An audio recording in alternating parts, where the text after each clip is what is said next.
record. Is it recording? Yes. Hello. Hey everybody, it's me, your revenge-seeking assassin, Samantha. Hi. I'm a bitch, Mason. And you know it's good when you hear right company. You started doing this every time. I don't know why. I feel like that phrase deserves a flourish. You need like a wand when you do it. Yeah, like you're watching Right Company. Z channel. Yeah. Okay. Yeah. This is a Right Company show. We're back to doing the Right Companies. We're back with GMM TV. This time with a mostly het show. I don't know what you call it. Yeah, It's so this show is Three Will Be Free, and Sam campaigned for this one, and I whined about not wanting to watch it for many weeks. Okay, so you know what it is? It's like that time that somebody tells you you would really enjoy an avocado smoothie, and you're like, fuck out of here, why would I want to drink guacamole? And they're like, no, it's not what you think. You'll really like it once I make it. Try it. And you avoid it, and you avoid it, and you avoid it. And then you try it, and you're like, I should have had this sooner. This was actually not the bad experience I thought it was going to be. Yeah. And that is literally this show. This show is one of those ones where the trailers do it no justice. I feel like the way that people talk about it makes it feel like it wouldn't be fun. Right. But then when you are in it, you are in it. Yeah. Like, I was shocked that this was 10 episodes. When I got to episode 10, I'm like, this cannot be the finale. When I got to at the end of part 3, I was like, we got one part left. How are we gonna do this?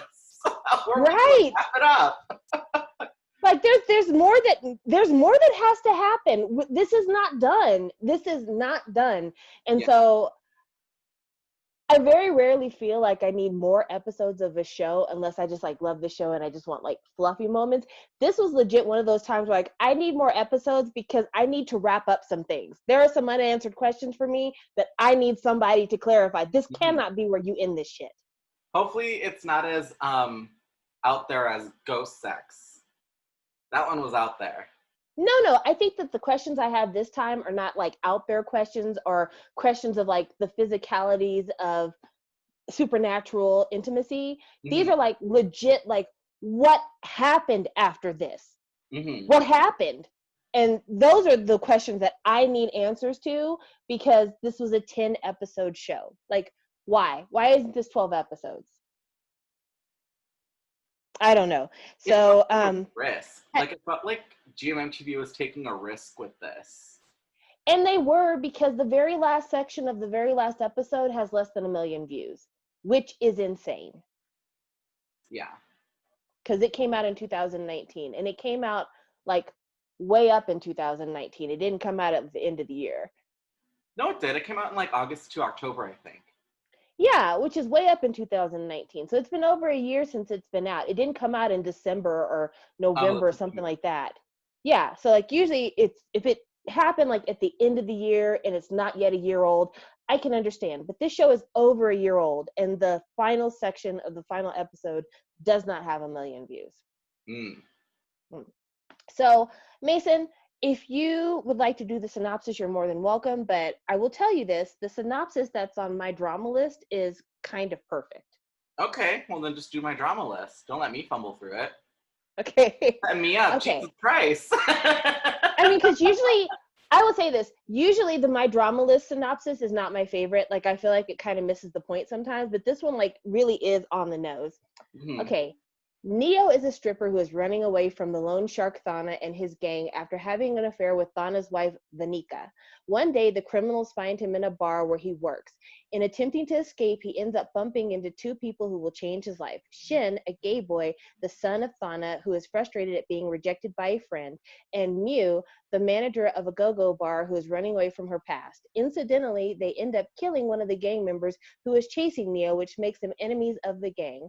Now all three need to find a solution to escape from this situation together, while at the same time managing the physical and sentimental attraction that arises between them. Yeah, that's a good one. That's about it. I mean, it totally ignores the May subplot, but that's okay, because the May subplot, while substantial, was not a big part of the storyline. I have qualms with the May subplot. Disappointed by it. Do you want to start there, or do you want to start somewhere else? Because we could start there. I wanted to start just with how episode 1 fucked me up. Why? Because I tried to start this show many, many, many months ago. Mm-hmm. And the reason I wasn't able to continue watching was because of section 1 of episode 1. So episode 1 starts at this like strip club, and it's a male strip club. And this woman goes into the club in the VIP section. She's like, "Send me a boy." And Joss, who plays Neo, he is the boy that she gets sent. Well, he has this dance routine to this really distracting song. Like, the lyrics of the song are in English, and it's a horrible song. Mm-hmm. And I could not watch the show past that moment.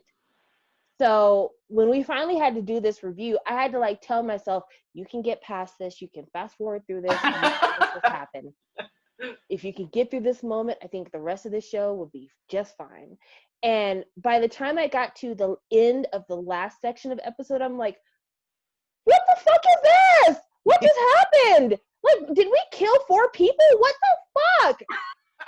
So, honestly, the first 2 parts, I was like, yeah, I mean, I know we're setting up the scene, but like, let's pick it up. Like, this is a little boring. And then by the end, I was like, ooh. Like, oh. When the wife died, I literally went, oh, that's where this is going. And then Pon died, and I was like, oh. Ooh. His friend who owns the car got shot in such a non-ceremonial way. Oh my God, he just died like a dog. It was so bad. He's like, here's the keys. Ah! What the fuck? You're like, car guy, no. He's a nice man. Yeah. Oh my gosh. Car guy didn't hurt nobody. Did they kill 4 people or 5 people in the first episode? They 3. killed the guy who told the boss that his wife was sleeping around. They killed the boss's wife. They killed the car guy. They killed Pon. And then they went back and they killed the lady who owned the go-go bar. But I don't know if that was episode 2 or episode 1. That was episode 2 or 3, I think. Okay. But yeah. She deserved to die too. There's a lot of crazy deaths. Honestly, I feel like we almost need to go by this episode by episode.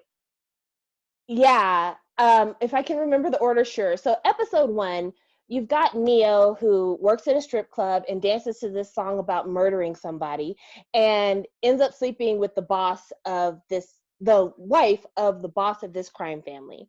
And the boss has a son. It's his only son, maybe even his only child. It sounds like it's his only child. And and this child is university age, maybe a little bit older, seems like it. And he is dealing with his own stress from the fact that his dad has married this actress who is not his mother, it's his stepmother. And his dad also just is kind of disappointed in him because he's a more sensitive kid, he's artistic, he doesn't want to be a hard-ass mafia guy like his dad is. And his dad doesn't even seem to be tripping about the fact that he's gay. He's more like, you need to be tough. That fucking took me out, Sam. When they got to the part where he came out to his parents and his dad's like, oh, that's fine. I'm like, the mob boss doesn't care the son's gay? He's like, yeah, I'm more upset that you're a pussy. Stand up for yourself more. I was like, damn, what the fuck? Like, this is on brand, but also very disconcerting. Yeah. Yeah, so he hasn't come out to his friends. And so because he hasn't come out to his friends are like, hey, you've never been with a girl, we're going to hook you up with a girl. Mhm. And that's how he ends up in the ladies go-go bar, and he ends up propositioning Mew, who's not a prostitute at this go-go bar. She's actually a bar manager, but they Mhm. offer her like a lot of money to sleep with their friends. So she's like, well, I'll take this money. I It was won't have like to steal a watch. 20,000 baht, I think. Yeah, which I So don't know how much that is in dollars because I didn't look it roughly $900. I did a lot of like I want to Google a lot to like get the exchange rate. up. This show has so many. They're always talking about money, and I'm like, how much is this shit costing? Like at one point in episode 5, we have Neo and Shin on a hanging out at a like a food stall, and they ordered a lot of food, and like, oh, we're full. It was like I googled it. I forgot how much it was in the show, but afterwards, 280 baht. yeah, Sam, less than $10 to feed the two of Wow. them. I was like, shit, I'm going to Thailand. Yeah, Damn. get your shit together, Mason, because you might need to retire in Thailand. Yeah. I'm like, y'all, all that food, that looks good too. Okay. Yeah. But yeah, like so he gets her to agree to spend the night with him, but they don't actually sleep together. They just share a kiss. And I don't know, maybe they talk for the night, whatever. It was a night that neither one of them were mad about it. We'll just put it that way. Yeah. So that's what's going on with the son. Neo is sleeping with the wife, and he has feelings for the wife. Like, he is sleeping with her for the money. He's taking the money. True. But he also is like, I want to save enough money to where you can leave the mob boss and be my woman. I want to do it with you. Yeah. I thought And that. Oh, sorry, you go go. ahead. And I was like, I really hope that this works out because you had to deal with such a rough time with your son and your husband, and he's coming to me.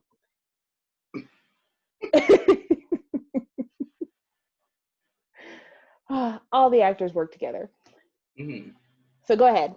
I was going to say, I thought that plot point was a little weird only because they never followed through with it. Like, she dies, and if he really likes her, he did not seem very upset. He moved on pretty fast. Yeah, there's some. I wouldn't say that Joss is a bad actor because I really do think he did the most he could with the material he was given. But Mm-hmm. they didn't ever have him discuss his feelings about the murder of the woman that he was starting to have feelings for. Yeah, I wish something had showed on his face or something, but they didn't really allow time for any of that. They were Yeah, just because like, this is a dead. Yep. breakneck show. Yeah. Um, I did enjoy it though. I think Yeah. overall it's a good show. Mm-hmm. Um, I think episode 3 was the episode where I really was like, ooh, this is good. It was the episode where they go to that hotel with the abused woman running it. Mm-hmm. Which, okay, one thing about the female characters on this show, all of them are like tragic figures. You know, Yes. it was a little like, ooh, is this like what's with this? Why is every woman like some abused, tragic figure? Yeah, Can even the bitch is like an abused, tragic figure. yeah, like So, can we just talk about this?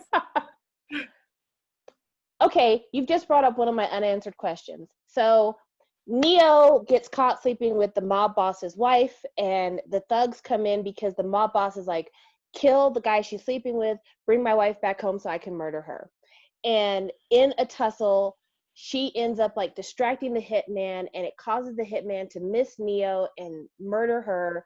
He runs to the bar next door, and in a scuffle that they're having in the bathroom, that Shin happens to be in the bathroom at that time, Mew happens to go in the bathroom looking for him after he doesn't return to his table. There's a scuffle, and the hitman that was trying to murder Neo gets shot by Mew. So they all have to go on the run. Shin, I don't know why the fuck you went on the run, but they all had to go on the run. Well, the first place they go is a hotel, and there is a woman who is running the hotel, and it's her and her daughter that we first see. Then we find out that her husband is like a forestry official, but he also is like super abusive and an alcoholic and basically is a terror to their family. And her subplot is that she tries to help Mew and Neo and Shin escape because her husband was going to turn them into the police. But her Mew is like, girl, you need to get rid of this man. And so she's like, you're right. I do need to get rid of him. And so she kills her husband and blames it on them because they have to go on the run anyway, because they know that the police are on their way. But then there's a conversation, I want to say an episode or 2 episodes later, where they're like, you know, those guys that are on the run killed the hotel owner plus his wife and their daughter. Nope, just the daughter. Just the daughter, right? No, the wife, the daughter, and the husband are all murdered. And I'm like, oh, murder-suicide. Yeah. yes. And I'm like, what? Yeah. Why? I need some answers about that. Honestly, I really like the hotel lady up until that moment, because there was a point where I'm like, I hope she goes on the run with them. Shit, she's fun. Let's get this older gal in here. We'll have a good time. You know, more the merrier. That was going to be fun. And then, no, she shoots her husband and blames it on Mew. Even though Mew did nothing but try to help this woman. I will say this. In that moment, I was mad at that lady for doing it, but I also felt like she just bought herself and her daughter a get out of jail free card. And if it had been me and I had the opportunity to keep myself free, since I'm the only parent that my child has left, I would take the opportunity. Like, bitch, I don't know you like that, but I'm going to be able to get rid of him, and me and my daughter are going to be able to live free. I'm going to take this chance, which is why I did not fucking understand why she would kill him in order to be free of his domineering ways, but then turn around and murder her daughter, who was the only reason why she was staying with this man, and then kill herself. Yeah, it was a lot. That episode was wild. Yeah. I don't even think it needs to be said at this point, but spoiler alert. By the way, everyone dies. Yeah, everyone dies. But yeah, that was an unanswered question that I'm like, also, wouldn't the police be able to tell it was a murder-suicide? Because if she shot herself, did she shoot herself and then throw the gun across the room? Like, it seems that they would notice that she had residue on her hands, you know, police forensics type stuff. It would seem obvious that this was a murder-suicide, not a family was murdered. Yeah, they could probably test the gunpowder that was left on her hands and stuff. And her clothes. Yeah. So, I don't know. That was a question that I was like, what the fuck? Well, she's dead, so can't arrest her anyways. Yeah. Yeah. So, they leave the hotel and they show up at Neo's brother's job as a forestry official. Lots of forestry officials in the show. I was so angry at Leo's storyline. So angry. Like, just incensed. I did not see that coming. I saw it coming because the mob boss was like, I want to kill him and his whole family. And I'm like, shit. And I remember thinking when they were on their way there, I'm like, why would you lead the hit people to where your family is when you know they want to kill you? And you've seen them indiscriminately kill multiple people over the course of 15 minutes. Right. So he goes to see his brother who works in the forestry department, and he's trying to keep poachers from getting in the forest. And he's like a stand-up dude, real earnest, just trying to look out for his brother because their dad is dead and they're all the family that they have. Mm-hmm. And Neo, gets jealous that his brother is starting to flirt with Mew. Mew's flirting with the brother more than the brother's flirting with her. He's just a nice guy. And so he's upset and decides to, I guess, pursue Mew physically because of that jealousy. Mm-hmm. And Shin sees this and he kind of is like, fuck you guys, I'm going to walk off because you don't really like me. Well, they meet up with the brother and the brother's like, hey, or Neo meets up with his brother and his brother's like, hey, the police are about to be tipped off. You've got to go on the run. Here is a gun. This is all I can do for you. I love you, bro. Mm-hmm. After Neo leaves, here comes one of Thana's hitmen, and they murder the brother execution style, like tied to a chair, shot in the head.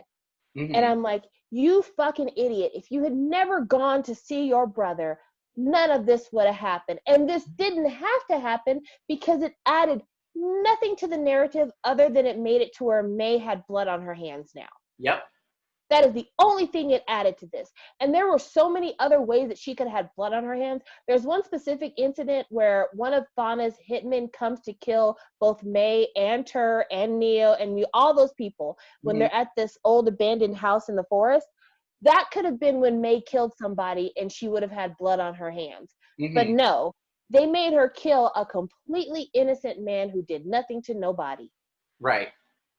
And I was just like, fuck y'all. Fuck y'all. Why? Yeah. They didn't handle that well. Because I think May's character would have been a little bit better if the only person she killed was Thana's dad.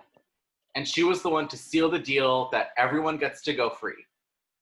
Mm-hmm. Because she's the one that did it, you know? Yeah. Like, she killed the mob boss. It's over. They can all walk away, you know? Mm-hmm. I think that would have been good because her only character trait was, for a while, like, oh, I don't think we should be killing people. And then it's like, okay, she wants to get revenge for Pone's death, right? Cool. Mm-hmm. She should have either killed no one except for the dad or been killing more people. They should have Right. gone one way or the other, and they kind of stuck in the middle, and I think that was a bad decision. Yeah. I don't think that Leo was the person that she should have killed. There were so many other people it could have been. It should not have been him. But Right. let's talk about May. I mourn for May and Fawn. Like, they are the love story that I wanted to see, and I am so hurt that it ended in the very first episode. Yeah. We got a little bit in episode 2, but not enough. Listen, I don't know this actor. He doesn't do BL stuff, so I haven't had a chance to follow him. But there was just something about his face that I'm like, I could see where somebody could fall in love with him, even if he is an assassin. Mm-hmm. Like, he was lovely. And, you know, he just seemed like, I don't care about anything in the world but you. You are the Mm-hmm. only person I care about. And whatever you want to do, however you want to do it, I just want you to be happy. And golly. Like, Ugh. it's very sad because it definitely seemed like he was the only person that ever really made May feel comfortable with herself and gave her the love that she deserved and the love that she could not give to herself.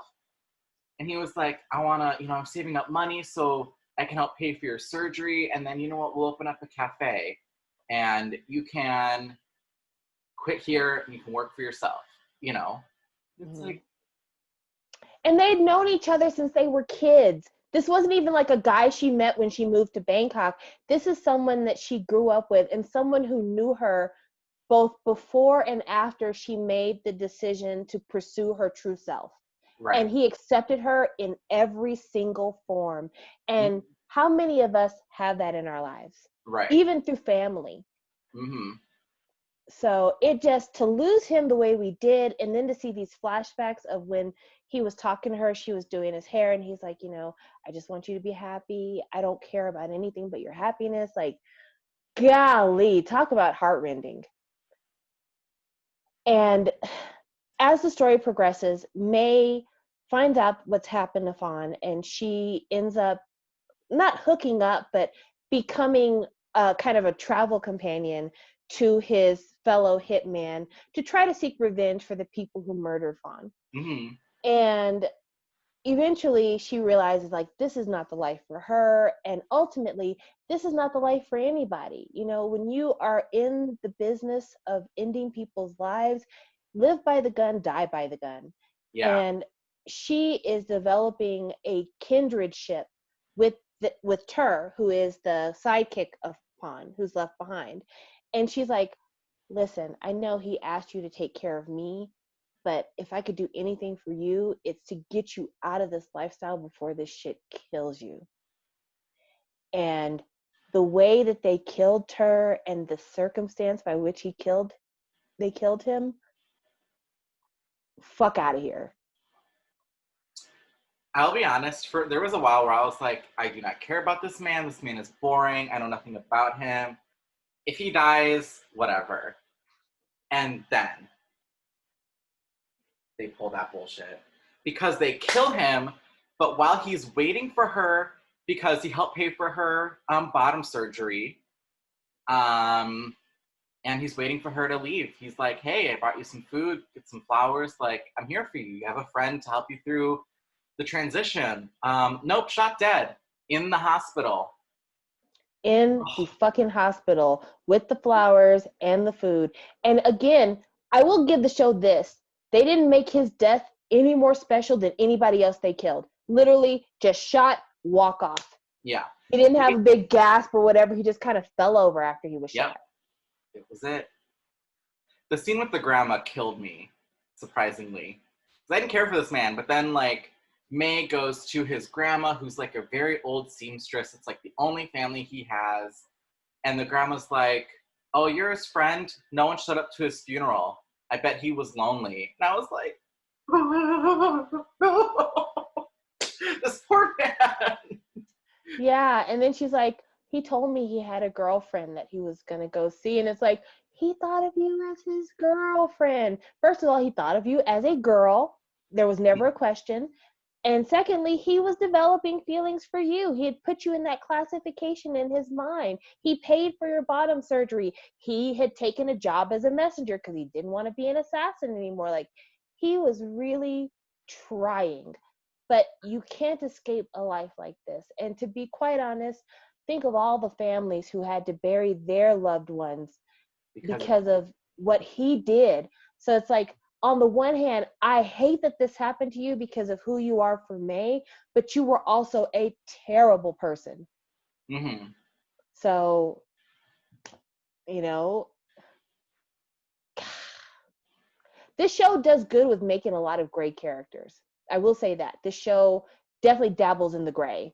I mean, yeah, I would say all of them are morally gray, you know? Yeah. Which is interesting. I mean, we don't get that a lot, so. Yeah. Um, A character who I still, towards the end of the show, could not find myself having any sympathy for or any likings for was Mew. I don't know what it was about her. Maybe it's her face, but I just found myself just really disliking her. I felt bad for what she went through in life, but she just struck me as an awful fucking person to be around. I don't know. I actually thought, I was like, wow, if I had to have a show based on one character from this, I'd pick her. Her May. Because I thought she was the most interesting of the three. I thought Neo was really boring. Neo was boring, but like without him, you wouldn't really have a plot. So like he needed to be there. But like I think the thing that made me so pissed off at Mew, and this is honestly just this actress doing her job because I liked her as Sandy in Dark Blue Kiss. Mm-hmm. She is somebody who has been given so much negative reinforcement over her life that she just doesn't know how to talk to people. Mm-hmm. And it makes it to where it's really hard to be around her because you have to constantly tell yourself, she doesn't mean what she's saying to me. Like when they went to the island that she was from to meet Boss John and Shin was getting seasick on the side of the pier, she was just hammering into him like, you know, you're fucking weak and you're this and you're that. And it's like, what did he do to you to cause you to unload on this kid? Mm-hmm. Yeah. So like things like that, like she just, it's like she was living in survival mode. And like I look at it as like a scared animal. A scared animal will hiss and bite because they don't know who's going to hurt them. And that really was her character, but it made it really hard to feel bad for her sometimes because she was just so completely aggressive and mean. Even in the very last scene in the last episode when they're at the bar, she's just like, I should get credit for this. If it wasn't for me, A, B, C, D, and F. It's like, girl, calm down. Be happy. I get what you're saying. I think I like her because I like that and I appreciate, I just think that that is good. That'd be good character growth. That'd be something really good had they buckled down on any of the three growing as characters, that would have been nice. I think that's my biggest complaint with the show is none of the three characters really grow or change, but there's seeds that are there that like they could. Like, Shin is like, doesn't really stand up for himself, doesn't do, he's very meek. But he's not super meek, he's just kind of meek. He's a little quiet.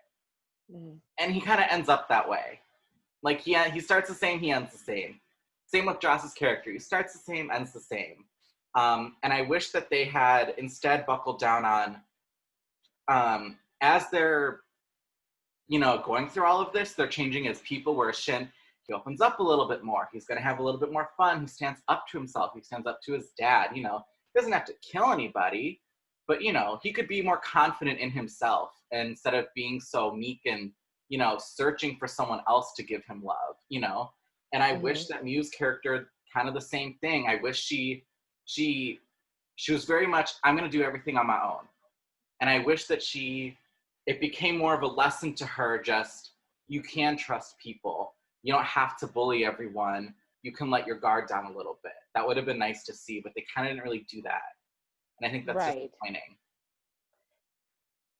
I agree. I think the only real benefit I saw from Miu is that I really appreciated the way that they showed the plight of women in a very patriarchal society, and how even when you're trying to do the right thing, you still can't win. Mm-hmm.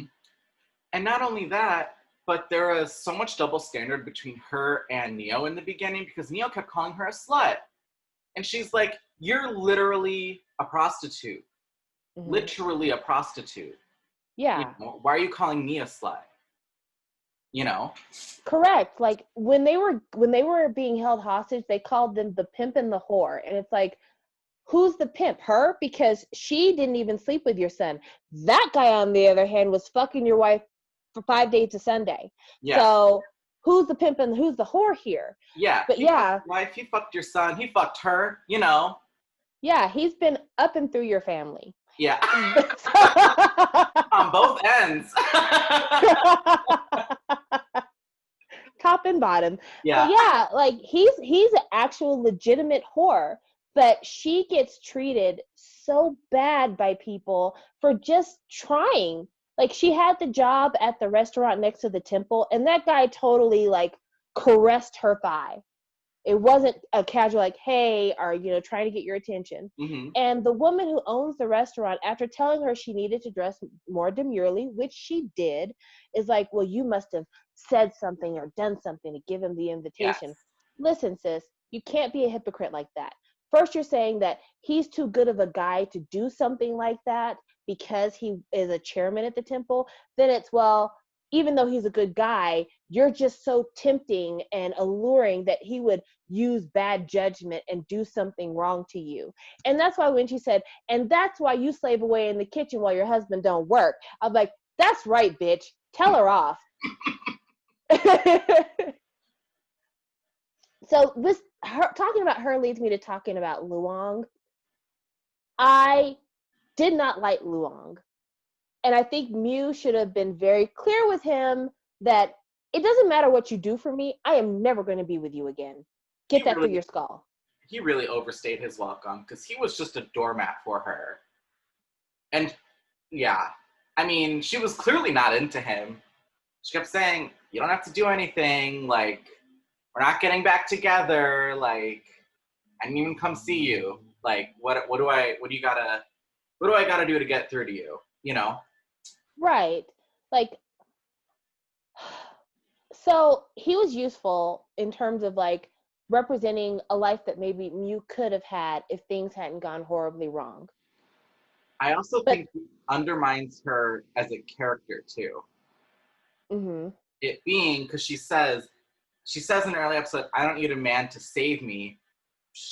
He saved her. He got her out of the situation to begin with. Had she not fucked up at the coffee shop, she could have been just fine, I mean, he got her out. Yeah, I guess. I don't know. I feel like there's a lot of ways where he was good to have, because they did need somebody on the ground to help him get in and out of some situations. But I also feel like I almost wish that I feel like he should have been used the way that they use Top Tap, minimally. And he helps them, he helps them and then he's kind of gone, well, they did this thing where they kind of showed like Shin's life if he didn't have those other two, Miu's life if she didn't have the other two, and I Yeah, think that's what his whole role was. Like, he is the alternative version of her life if things didn't go to shit. But the problem is, he was clinging on to getting back the Miu that he knew before she had to change, and he was right, never receptive of embracing the new Miu. right. And you can't have a relationship with somebody if you can't accept their growth, whether for good or for bad, Mm-hmm. because life changes you. Just the Right. passage of time changes you. And so that's why, like, I really got frustrated with this character because he was just too dumb to see, like, she's not the girl that you missed. And you're not even the same guy either. You've canonized this memory, and no person can live up to that. Mm-hmm. So I was not best pleased with him. But like when she told him about the frustration with her work at the temple restaurant, he was just like, "You have to be a good girl." It's like, why? Are you not hearing me? I'm telling you, this is the shit that's going on here. Why aren't you on my side? Why don't you understand? This is what always happens. Mm-hmm. It's not me, it's everybody. And that's Right. the reason why she does spend so much time like, I don't want to live by the rules. Who wrote the fucking rules? Because the rules are really only meant to oppress people. They're not meant to elevate anybody. Right. Yeah, so as much as I don't like her character because I just don't like that kind of a person, I can understand why a show developed around her would be very interesting. I Yeah. do agree with that from you. Okay, let's talk about Sad Boy Shin.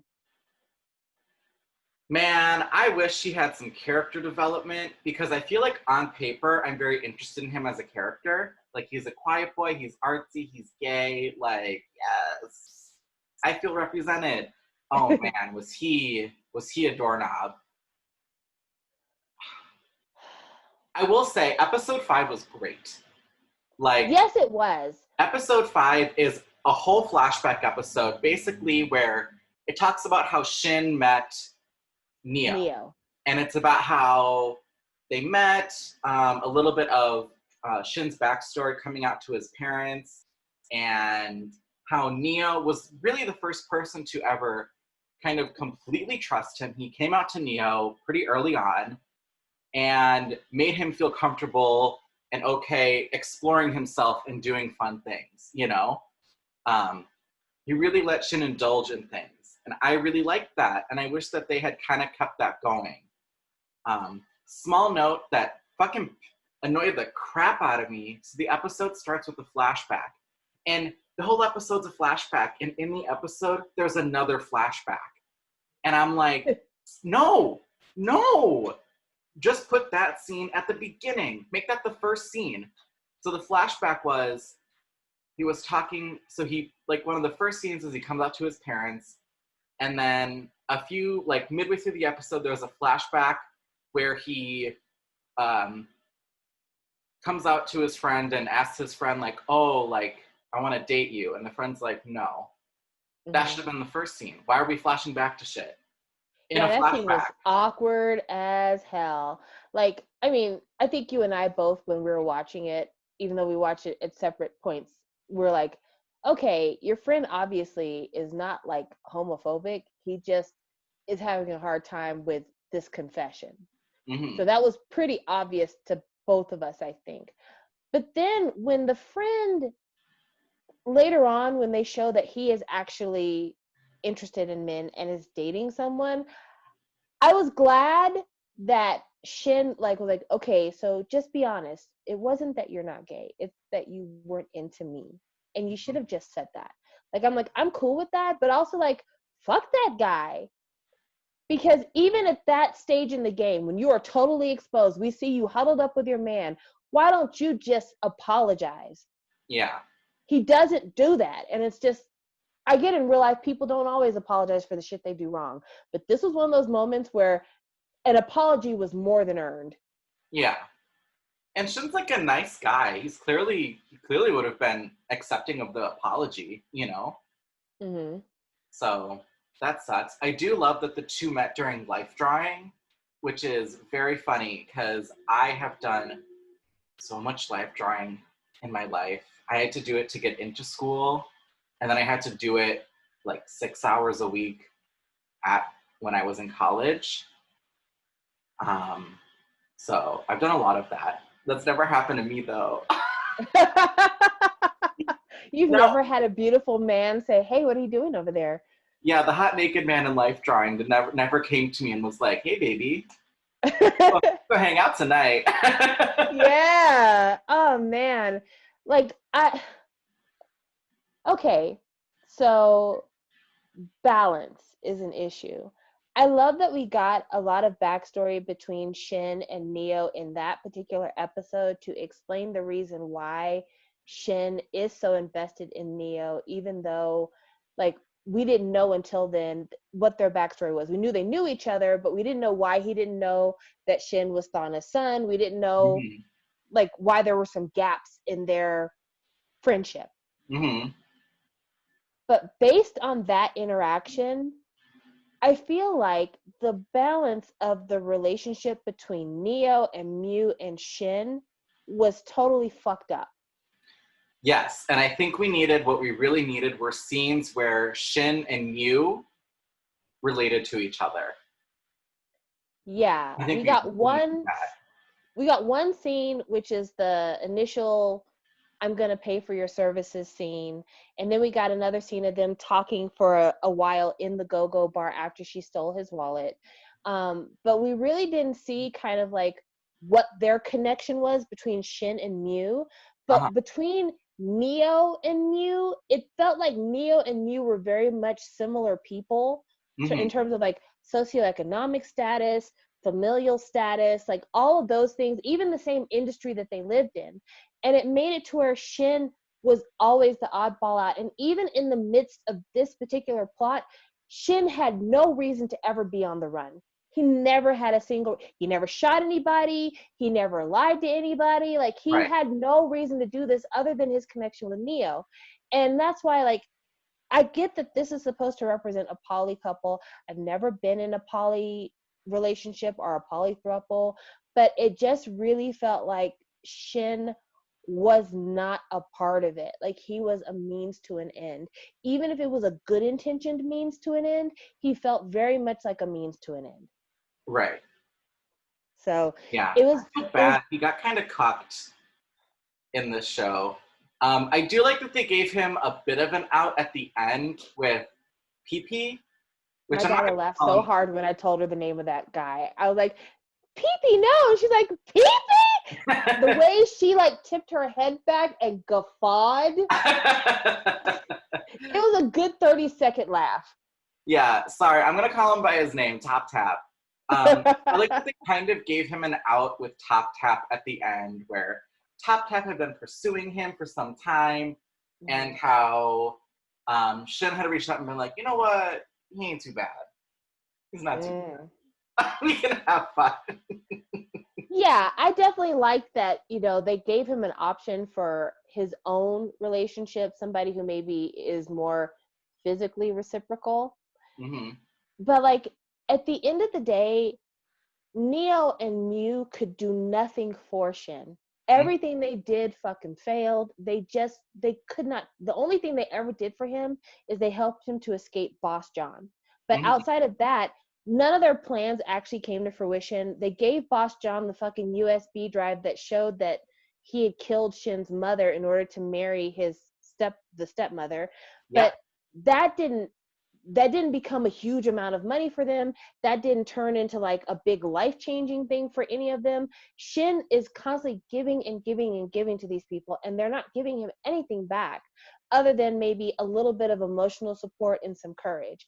But there's one scene in particular that a lot of people in the comment section honed into that really got to me a lot. And I don't know if it's maybe a translation issue, But there's a scene after Neo is shot where he and Mew are sitting together and Shin is outside the door.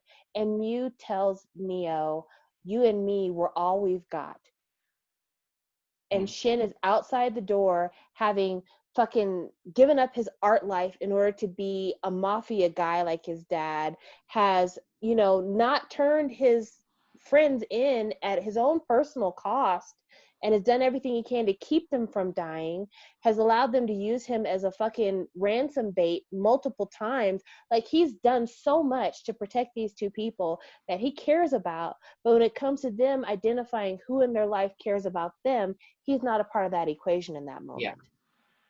And I just feel like that's really fucking shitty. Yeah, that was very shitty. I felt really bad for him there. Yeah, and even at the end, when he's forced to choose who he wants to shoot out of that couple, even after hearing them say, we are all we got, he has a hard time choosing and turns the gun around on his dad. Mm-hmm. Like, Shin is just giving and giving and giving. And I was thinking to myself, Lord, please let this boy give up the mafia life, because he's going to get killed, because he makes terrible decisions. Mm-hmm. There are so many times when he should have just shot and killed people, but he's not that kind of person, and he couldn't do it. Prime example, Score, who is his dad's hitman or whatever. Yeah, he should have killed him flat out. Yeah, straight up. Score should have been murdered. And he didn't do it. And it made everything go to fucking shit. And as a mafia boss, you got to be cold. You got to be heartless. If you're really going to do this, you can't leave any witnesses. Why would you trust that this guy would be like, okay, cool, I won't tell anybody what happened? Yeah. Fuck out of here. Learned.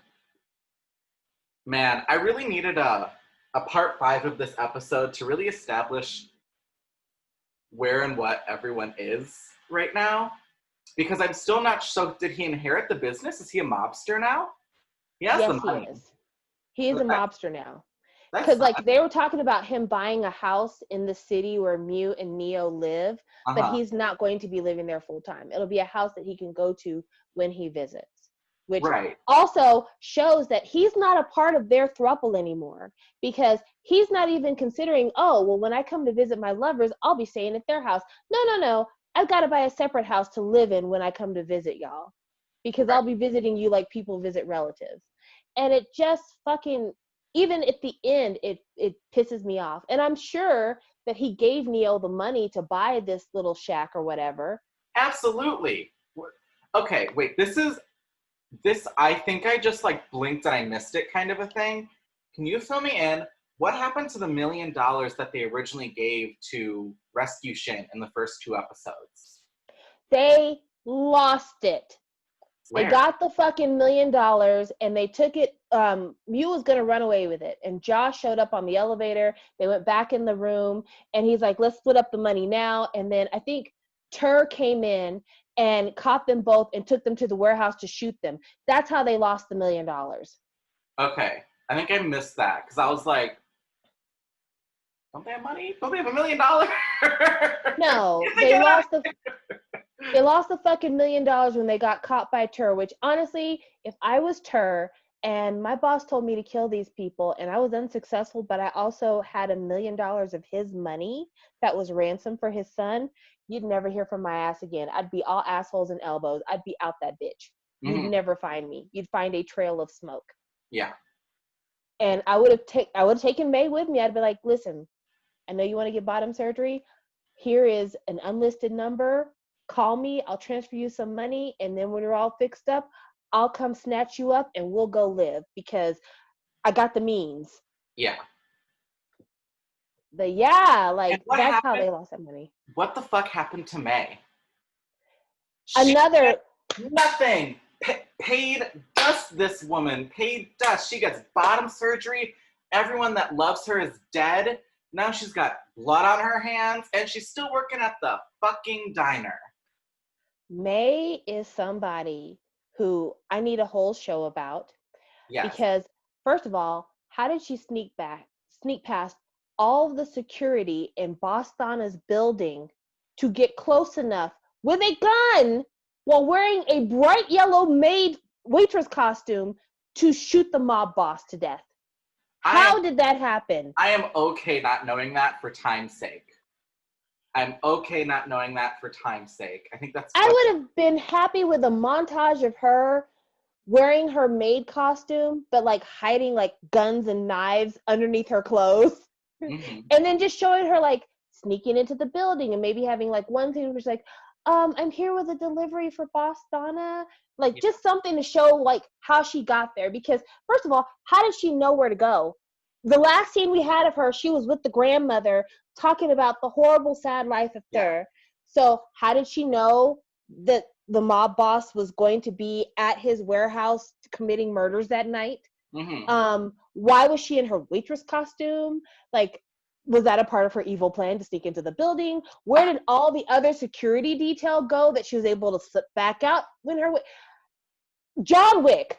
Let's just John Wick is referenced a couple times in the beginning. That bitch is John Wick. Let's hope she doesn't adopt a dog. I mean, she needs somebody to love. But No, yeah. the dog gets shot. Oh, That's the plot of John Wick, is John Wick does all this because they killed his fucking dog. That's what I'm saying. Hope she doesn't get a dog. I hope not. I'm much like Neo. I'm the only person who hasn't watched that movie.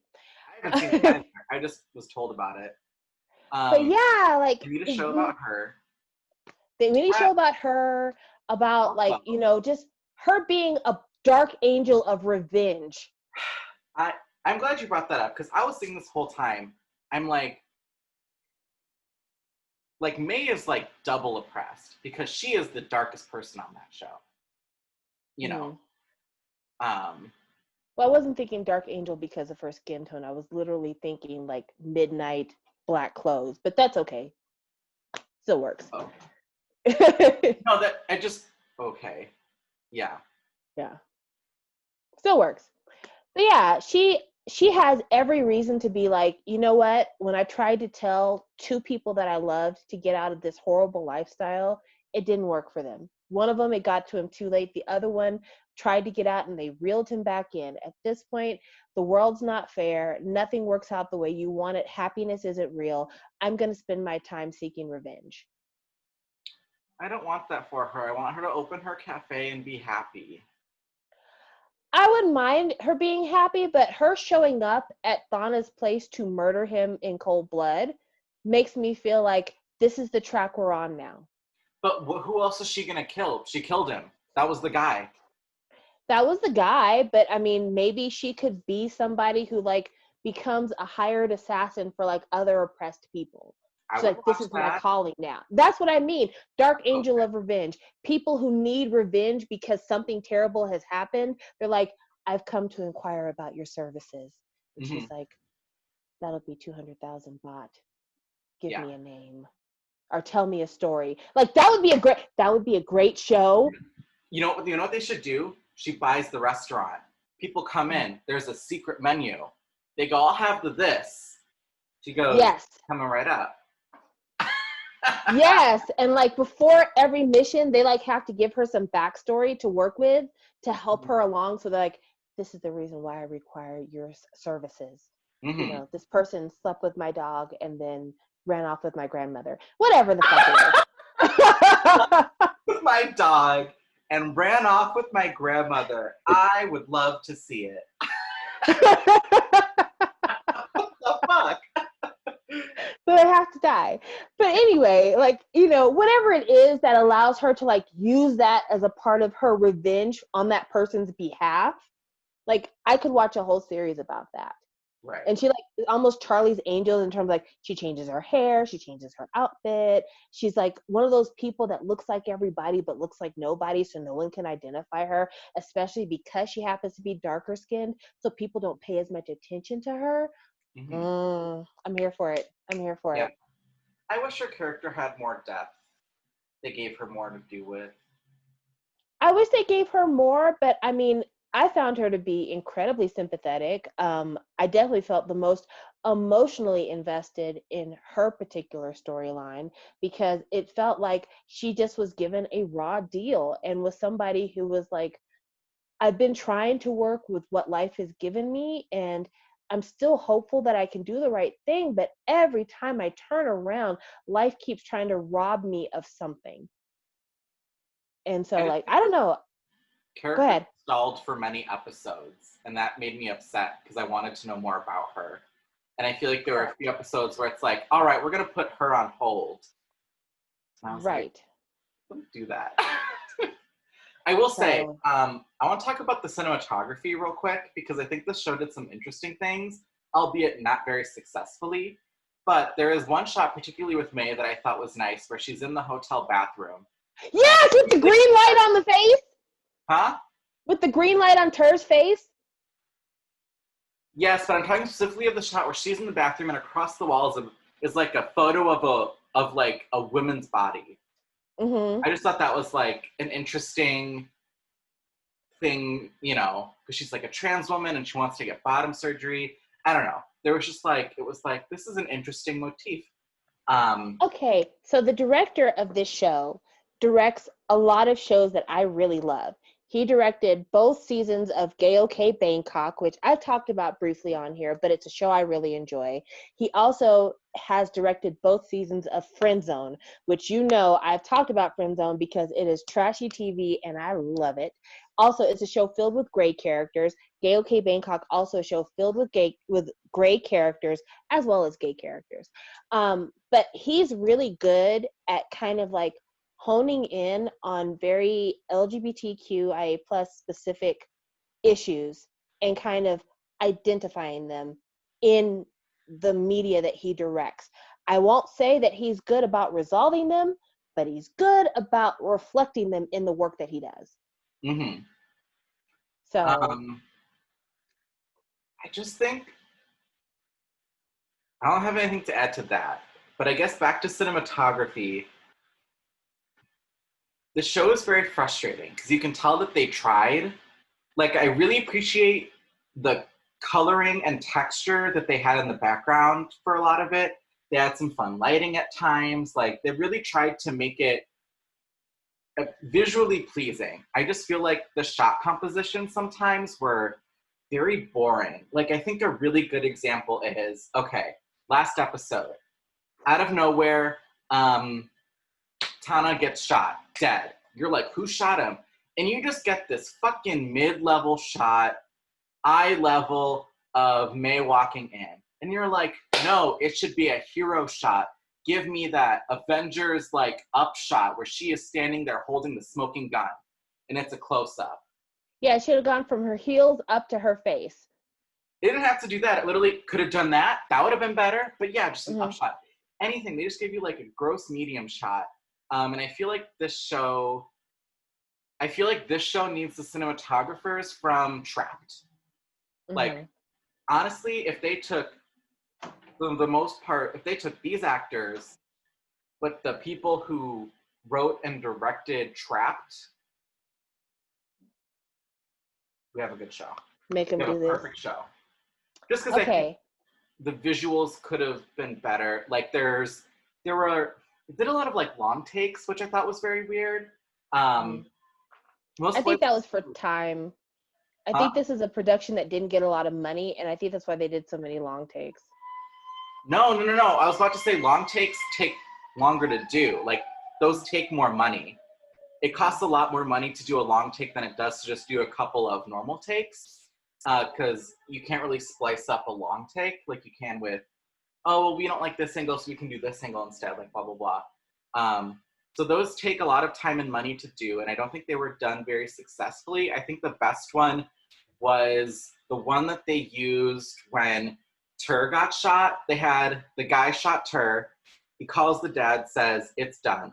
And he walks away, and the camera pans to Tur and then slowly backs out. I thought that was really nice, and I thought that was like, oh, like they're really trying to do like something more cinematic here. I just think it fell a little short. They had good ideas, but I don't think they knew how to use them. Speaking of a good idea that was not used properly, let's talk about the strongest, weakest link in the show, Neo. Because we He haven't talked about him. he is very charismatic, but I also am bored with him. Like, I understand the appeal of Neo. He's very hot, he's charismatic, he's here to have a good time, he's there to listen to you. He's got But great like, teeth. huh? He's got great teeth. Yeah, but he's very boring. I will say this. I felt like if Neo had been allowed to be a little less misogynistic, he would have been a much better character. Yes. Because when he and Shin had their big flashback episode, I'm like, I could see where you could fall in love with this man in one night. Mm-hmm. Yeah. I was falling in Like, love with him too. So sweet. yeah, and like even the times when he's like, we're not going to do this like this because that's not right. I'm like, okay, I can get it. But the way that he talked to Mew up until they slept together and even after they slept together, I'm like, why are you like this?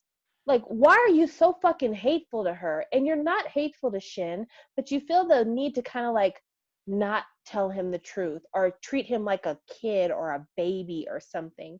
Right. And it's just like, if he could have let that go, if he could have let that go and treated Shin to the reality of the situation the way he treats Mew. And if Mm-hmm. he could have given Mew a little bit more understanding as somebody who shares her same position in life, Neo would have been a much better character. Yes. Because Agreed. he is the glue to this throuple. And as that person, he has to be somebody that the other two need. Right. I do wish he had kind of a want and will of his own, you know? Shin has a Mm-hmm. want of his own, Mew has a want of his own. His was like, I just gotta get out of this situation I'm in, you know? I wish they gave him something more. Again, no Well, one. he wanted that seaside shack. That was his want and whatever. But mainly, I mean, in a situation where he's facing almost certain death, I could see why his main goal was like, if I could just get out of this fucking thing, I'll be all right. Yeah, but you still need like, but he's a boring character because he has nothing besides the exact plot at hand. Whereas like Shin and Mew had some other stuff happening for them. And Mm-hmm. it's like, I need, you know, I wanted to know a little bit more about him, I guess. Yeah. And I think that had they had 2 more episodes, we could have gotten a little bit more Yeah. because again, like we had the idea that he was saving up for something big because when he talked to Thana's wife, he's like, one day I'm going to be able to do this. So he must have had some kind of a plan. And even when he Right. left his brother to go to Bangkok, he's like, I'm going to do something different with my life. I'm not going to sit here and be poor like our dad was. I feel like there was some kind of plan there. And then when he finally tells what the plan is, I'm like, how did you expect Shin's wife or Thana's wife to leave her husband to be the co-proprietor of a small seaside shack? That doesn't Yeah. match up. And Right. so like it's just like there's gaps there that if the writing was stronger, he would have been a more engaging character, but also some time to kind of see maybe, what his first couple days in Bangkok were like, or, how did he end up being a male dancer slash prostitute? How many people had he prostituted with before? What made Thana's wife special as opposed to some of the other people he was fucking around with? Mm-hmm. Who was the fucking guy that ratted him out in the first place? And why did he rat him out? Like, there's just so many things about Neo that we aren't given any background to. We're given a whole background story to Mew about her her stepfather attempting to rape her having to kill him, Mm-hmm. bury him, and that's why she left town. Shin, we got a whole flashback about, his insecurities, his love life, all this other stuff. Neo, the only thing we got for him was him telling his brother, I'm leaving for Bangkok because I want more. Right. So yeah, he needed another episode to get why it was that he is the person that is the hinge for this threesome. Also, let's talk about the title real quick of Three Will Be Free. The three are not the thruple. The three are Mew, Neo, and May. Yeah. But And that I pisses me think off. that I think it's supposed to be the thruple. I just think it's not communicated well. But I don't have much sympathy for Shin because he's like super rich and can kind of do anything. Like his dad's like, Right. I want you to take over the business, but like I'll still financially support this art thing you're doing, you know? Yeah. Like he could, So, after his dad dies, he could have taken all of his dad's mafia men and be like, listen, I'm willing to give this much money to every single one of you if you want to work for me legitimately. And those of you who don't want to work legitimately, I'm willing to pay you to do your own thing and provide protection for me.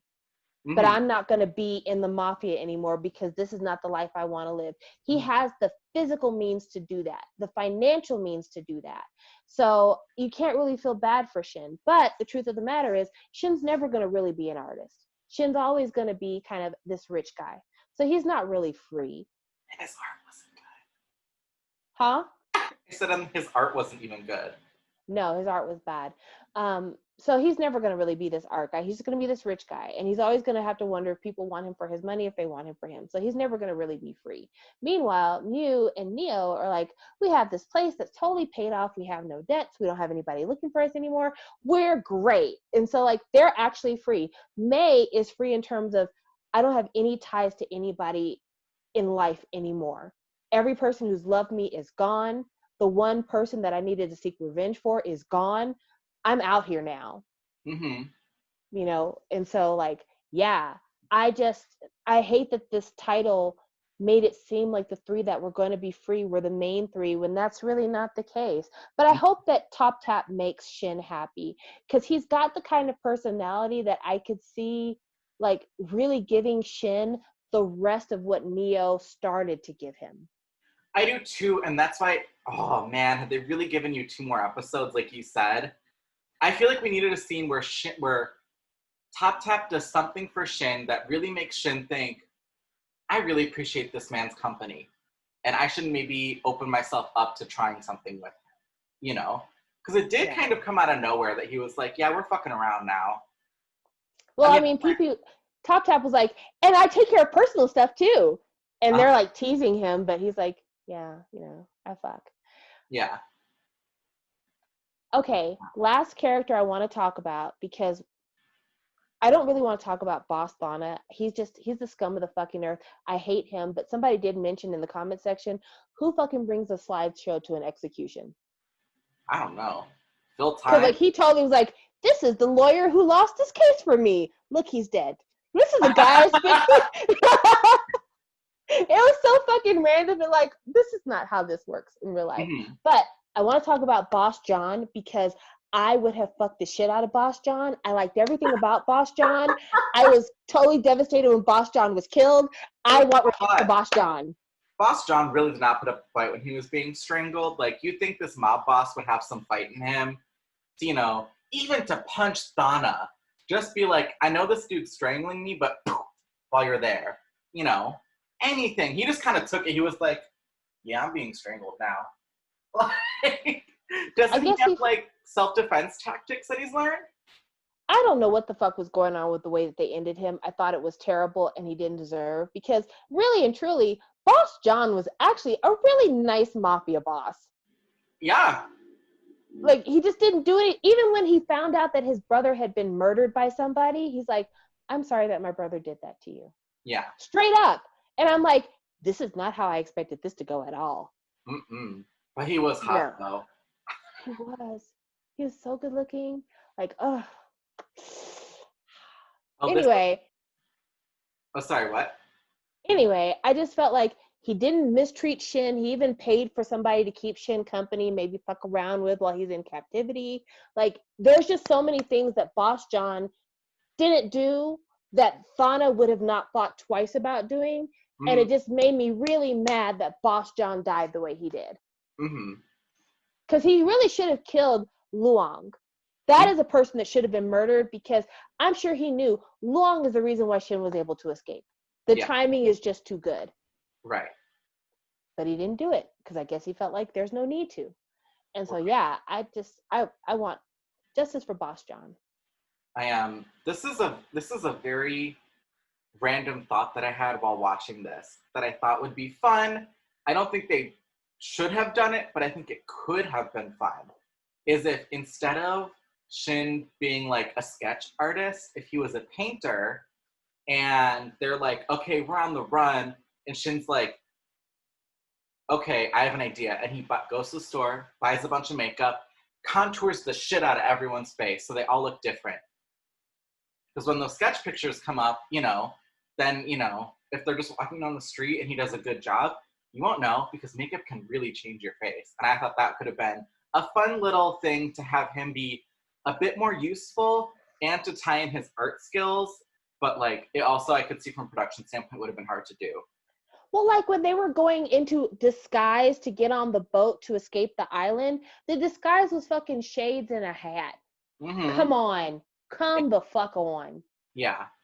So yeah, it was production was not there. Also, where are they getting all these clothes? Because they like routinely leave bags and shit behind everywhere they go, but they always had a nice change of clothes everywhere they went. I love that no matter the occasion, Mew looked great. She's like, we are on the run. I may die today, but I am gonna die in thrifted Chanel and Jimmy Choo's. Like, Yes. she was I'm ready for dying with a him. full face of makeup on, guys. Yeah. I honestly, I've also, like, small thing, when she went in disguise to be like the maid and she put on like the face mask and stuff, she should have wiped that makeup off. Mm-hmm. You know, just because, No. you know, what maid has a smoky eye like that? Right? That's why the guy in the elevator was hitting on her. I was like, you look a little spicy. Hey, girl. You Yeah. know? Like the most change that she looked was when she had to put on the prissy costume to work at the Temple restaurant. When she had on the white dress, they like toned down her makeup, and I'm like, oh, she looks really different there. And I'm Mhm. like, okay, that could be a way to like disguise your look and not, whatever. But Yeah. yeah, I just, man, their version of disguise was nobody's disguise. Also, can I just give a shout out to whoever the wardrobe person is as well for the fact that they kept our man Neo in like cropped t-shirts for the first Mhm. half of the show. Thank you. Not a full crop top, but there was always a little something there. Yeah, always a little like I'm bursting out of my shirt. Yeah. Yeah, appreciate you. But overall, I think this was a good show. I think it could have been way worse. Like, I am surprised at how well JMTV pulled this off as a whole. Like, it was enjoyable. It was enjoyable. Yes. Rating for me is a 7.5, maybe an 8. I'm with you. I think it's perfectly enjoyable. I recommend it. I think it's a fun little show to watch. Mm-hmm. Um, and I do like that it was a throuple for a while. I don't know. That's fun because that's not Yeah. a lot. And it wasn't weird. It was just like, listen, who cares? Let's just fuck. And it's like, I can get with that ideology. Hell yeah. Like I kind of want to be in the room when everybody was like brownie high. Like, Mhm. hey, yeah, I was yeah. high at that time. I was like, eh.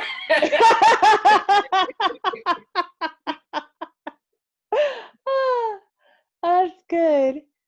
Okay, so before I do Samantha's rant, I'm just gonna tell you guys I didn't really care for the character Mew, so I didn't look up the actress's Instagram. And then like all the other actors, I've already given you their Instagram. I've given you Jenny's Instagram. I've given you Tay's Instagram from when we did Dark Blue Kiss. So there's really only one other person whose Instagram I needed to give to you, and that was for Joss because I haven't given that to you guys yet. And his Instagram is Joss, Joss, Wayar, Wayar. And his name is pronounced Josh Wayar. Joss Wayar. But yeah, his Instagram is lovely because he's fucking hot as shit and he puts all of his modeling photos on his Instagram and like a bunch of candids of him shirtless while on vacation. So his Instagram is well worth following because he's just great. He's just really fucking great and I love his face and he's fucking hot as shit. There's another person who I kind of would like to recommend that you follow, but not really because I think it's weird to follow this person, but also just because in my mind I've already developed canon. So there's one particular person whose Instagram is BWROT, and his name is Warat, and he shows up a lot on Joss's Instagram, and Joss is almost the only other person that shows up on Warat's Instagram. Don't know if they're going together. I'm not going to put that out there because it could be that they are cousins or they could be stepbrothers or whatever else.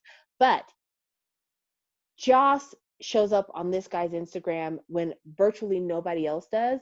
And they have been showing up on each other's Instagram since 2014. So he might be worth having a look because he's got a few pictures of Joss and him on vacation on his Instagram.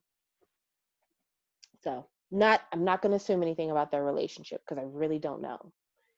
All right. So Samantha's rant this week is not really a rant. It's just a chance for me to talk about a couple of things going on with boys love from the perspective of somebody who is about to drown in boys love. So this is the list that I made of all the things that I am currently watching that either ended this week or is still going on this week.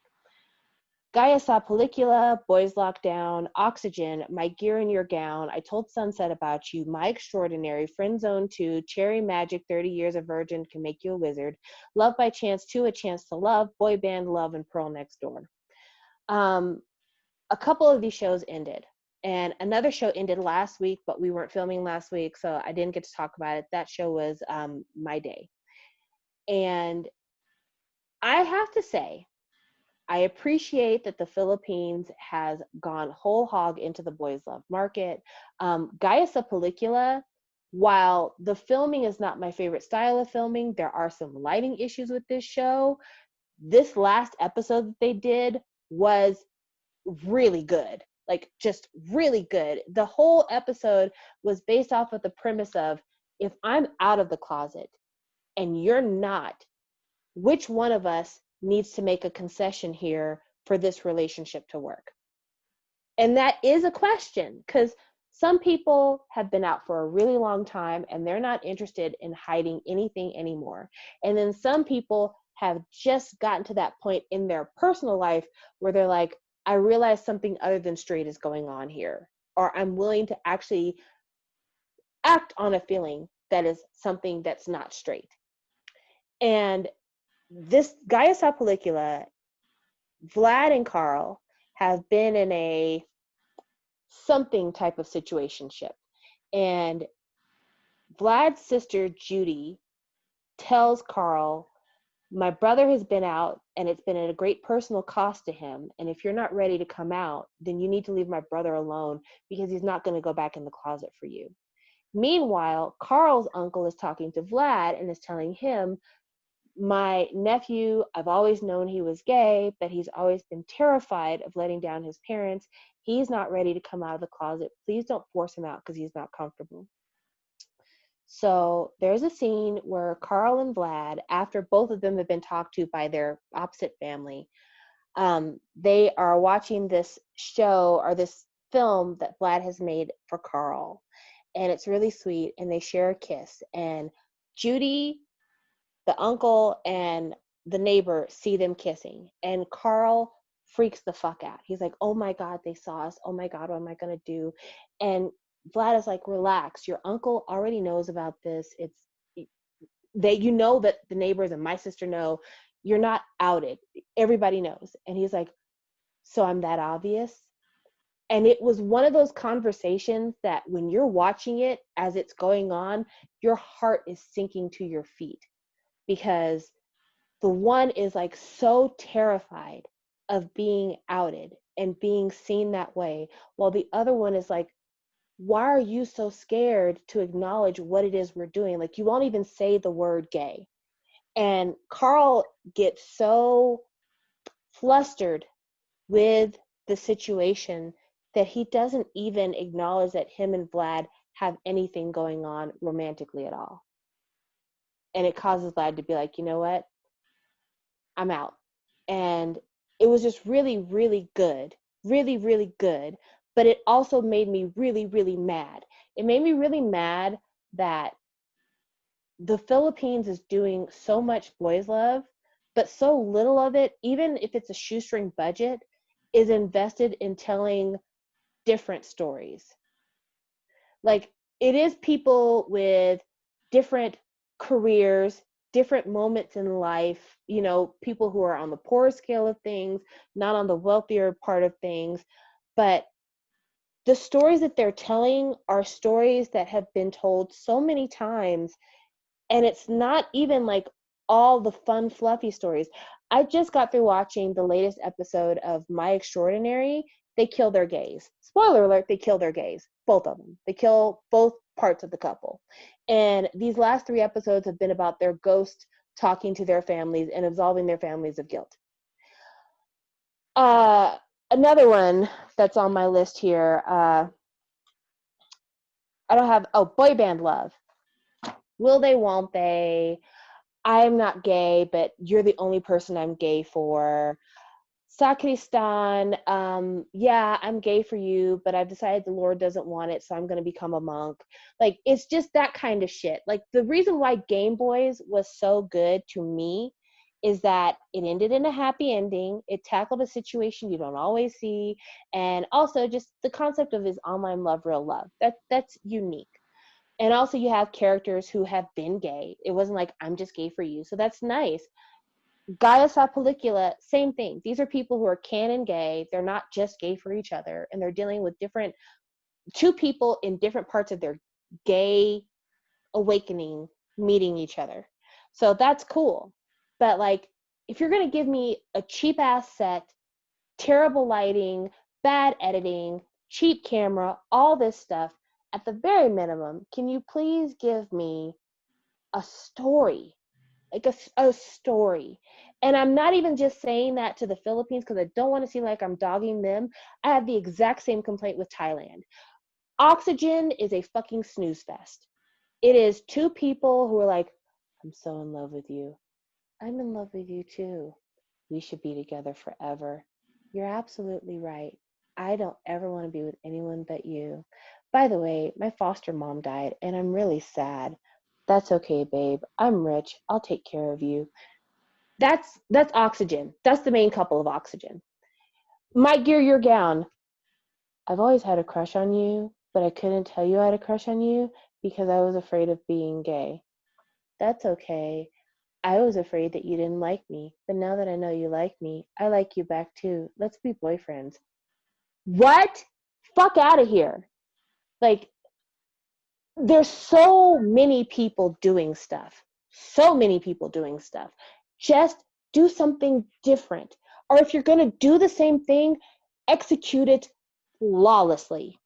Do it in a way to where the cinematography is excellent, the dialogue is catchy and fun, and people are acting their fucking ass off and everything is beautiful.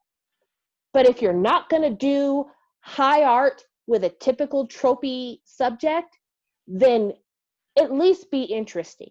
And that is the reason why I'm so excited that you and I are going to be doing I Told Sunset About You, the next vlog, because it is the trope, childhood friends, falling in love. I don't think I'm gay, but now all of a sudden I think I might be gay. We've heard that story time and time again. Mm-hmm. But it's beautifully shot. It is great acting, like really good acting. And care is being taken, and it's only 5 fucking episodes because they're not spending their time trying to dick around with other fluffy little sidelines and side couples when we could just focus on the point and get to the point. And that is my complaint with Boys Love right now, is that there's so much out there. If you're going to do it right, or at least do something interesting, but quit coming at me with the same shit over and over again, because it is swiftly losing its appeal. And it does a disservice to the communities it's supposed to represent. You know, there's so many stories out there of what the gay experience is. It's not just the guy who has known all of his life and is like super broadcasty of his sexuality. It's not just the guy who only found out 5 minutes ago that maybe gay was an option. It's all of the things. It's all of the places. Some people live in a situation where it is dangerous for them to be outwardly anything other than straight. And there's some people who live in places where they're free to be whatever they want to be, and they're in an extremely welcoming and accepting environment. But again, tell all the stories. Don't keep telling the same fucking stories, because it's tired. And I'm saying that as a cishet woman. It's tired. I don't like that shit when it comes to my own media. I don't like that shit for y'all. Because I could tell you so many fucking Tyler Perry movies are the same fucking shit. A oppressed woman finally finds a good light-skinned man to rescue her from her miserable life. I don't need to see that no more. I don't need to see that no more. So I'm just saying right now, give us something else. If you're going to give us bad production because you're trying to do something new and you don't have the funding, I'll rock with you. I'll watch several episodes of it, but give us something else. Rant. Nice.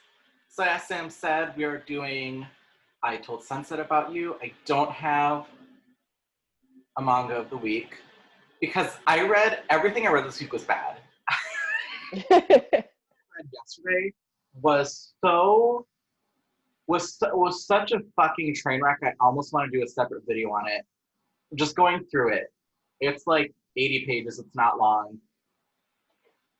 You should. I'd be here for it. I would watch. I'd watch anything you do, but I would absolutely watch that. Story and writing were so bad. Oh my god, so bad. And the drawings were really bad. And it was just, man, I'm sorry. I hope next time I'll have something good for you. I have a question for you. Yeah. I know that you don't do a lot of online manga and manhwa reading. You do a lot of book reading more. Uh-huh. Do you find that the cheaper storylines come out of Japan or Korea? I honestly don't read a lot of Korean webcomics. When I read a webcomic or like or something like that, it's usually from Japan, and it's just a manga that was scanned online and translated. Because there's a couple companies that do that now. So usually I'll pay the few bucks it is to buy the book digitally and read it that way. But I don't read a lot of webtoons.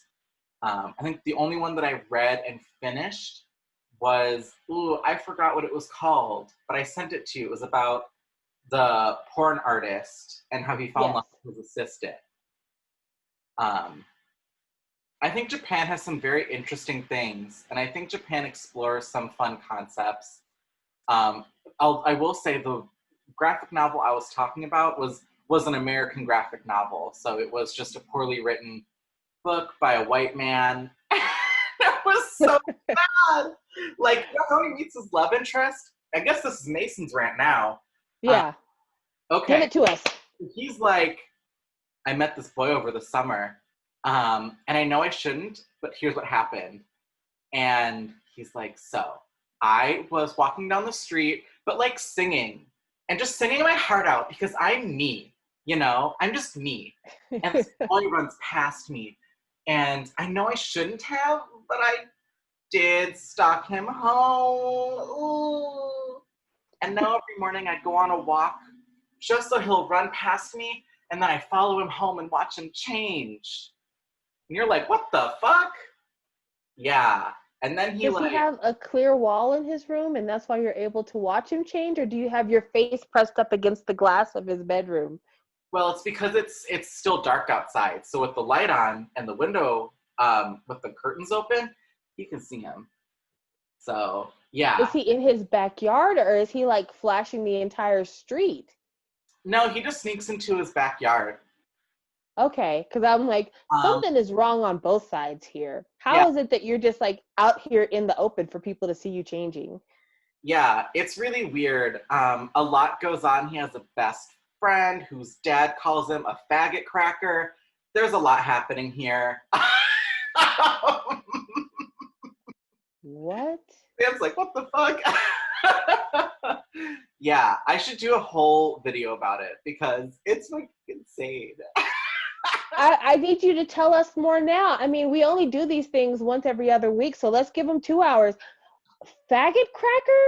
What the fuck is that? Hang on, I'm gonna grab the novel real quick. I don't. What kind of? How is that a term of endearment or a nickname? The hell? No. The dad, his best friend's dad, was calling him a faggot cracker because he doesn't to be funny, to be what? Why? Call him a faggot cracker. He just doesn't like him, and he had been drinking. And like the best friend has a subplot that her mom died and her dad is drinking alcohol and abusing her, but he only hits her once. It's a lot. It's this big. I mean, once is more than enough. I mean, yeah, for sure. But like, This shit's insane. I remember there was like, okay, my favorite thing is like page 3. We got our first joke. And so he's at the boy's house, as you can see. He's at the boy's house and he has the mailbox. His last name is Wyman, right? And he goes, Wyman, huh? As in, why aren't you my man? Ha! These are the jokes we get, guys. These are the jokes we sit through. It's just so fucking weird. I hope you check that out at the library, that you didn't actually have to pay for that, because that's insulting. No, I paid for this, unfortunately. Yeah, he gets bullied in class. Everyone's just calling him faggot, mariposa, which is butterfly in Spanish, but can also kind of be used as like a slur, apparently. My favorite thing is how his meet cute with the guy that he ends up with is after school, he just decides to go rollerblading home, I guess.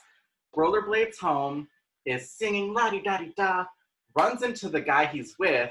They fall, he fucking busts his knee up. And so he has to walk the guy home and basically help take care of him. And that's how they end up getting together. And my favorite part is when he's leaving to go home for the night, the guy he's with is like, don't fucking take my car. And in my mind, I'm like, why would he just take your car home? And he goes, of course I take his car. It's not like he needs it, and it'll get me home faster. So he just takes this guy's car and just drives home. Sam's like, I mean, basically takes. You must not want a relationship with him, because you take his car and you're just like, oh well, fuck it, I'm a rude bitch. He'll have to get over it if you want a piece of this. Like, just take it. And basically for most of it, he is this man's down low boyfriend because the guy's not out. Someone microwaves a pizza. That's fun.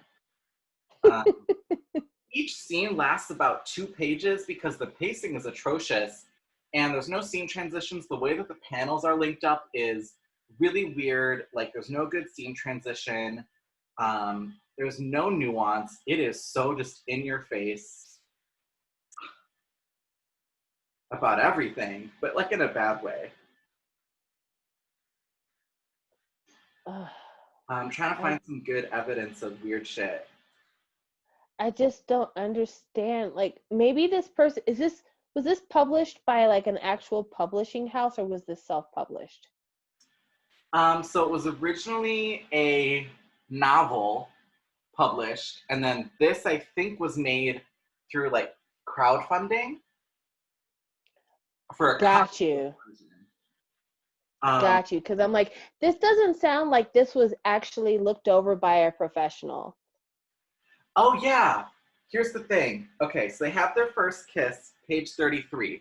The very next panel, he's like, I'm going to give you something special, and goes down to give him a blowjob. A lot is happening in this book. I'm telling you. I mean, I'm going to say this. I've read a few fan fictions that I'm not proud of that go the exact same way. Yeah. But I think to see it visually, it leans to the porn side of things rather than the romance side of things. Yes. Another thing that I love is that his boyfriend, the main character, his down low boyfriend, paints him a painting of just a heart on fire. And it's like, it's just— That looks like that heart was melting, not on fire. Yeah, it's bad. And he's like, oh my God, you painted this? No. And then he's like, well, the boyfriend didn't tell him that he painted the painting. He delivered it like wrapped in like paper, I guess, like a newsprint or something, just had it wrapped up like you would a painting. And the main character's like, whoa, he has paint on his hands. He must have painted this himself. And I'm like, why does he have paint on his hands? If the paint is dry enough for him to have taken it and wrapped it up, that paint should have been washed off. Did he just sit there with paint on his hands while the painting dried? Weird. Yeah, he doesn't wash his hands after he pees. Yeah. Um, hmm. It's bizarre. Yeah. He gets called the you little cracker faggot. Ooh, that was a lot. Um, I'm assuming this other person is not white, and that's why it's like a double insult. no, the main character's white. His best friend is black, and his boyfriend is Hispanic, I believe. I know, but like the dad of the best friend is not white. Yes. That's the reason why he did the cracker faggot. Okay. Yeah. I mean, doesn't make it right, but I'm just making sure this is a double insult. Um, so yeah, I guess this turned into Mason's rant about this terrible thing that I Well, read. let everybody know what the name of it is so they don't waste their money.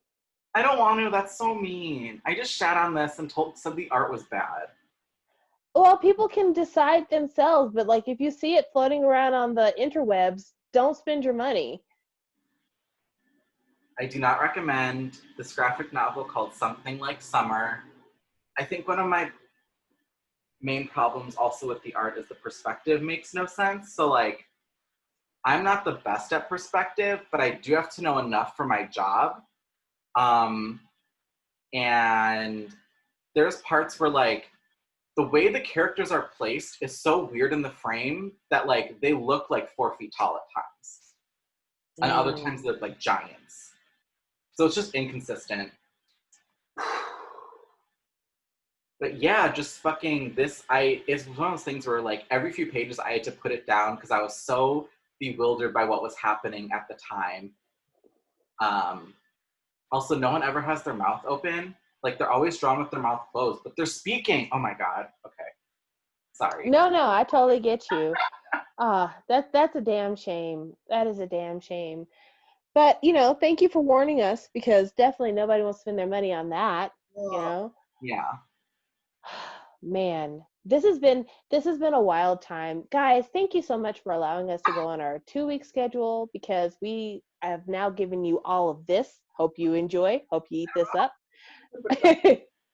Oh my god. Okay. All right, everyone. Goodbye. Bye.